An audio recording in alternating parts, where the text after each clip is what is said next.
Започваш нова връзка, запази мълчание. Започваш нов бизнес, идея или начинание, влюбил си се, разбрал си, че ще имаш бебе, получил си повишение или някакъв допълнителен доход, запази мълчание. Получил си много комплименти, стартирал си нова диета, направил си тялото, което винаги си искал да имаш, или пък отиваш на мечтаната почивка, на която винаги си искал да отидеш. Важно е да запазиш мълчание.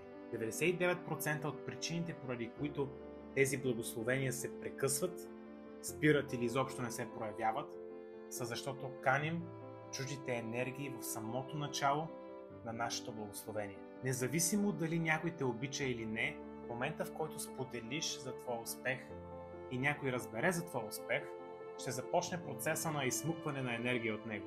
Това е особено важно за началната фаза на всичко, което правиш. Какво е решението?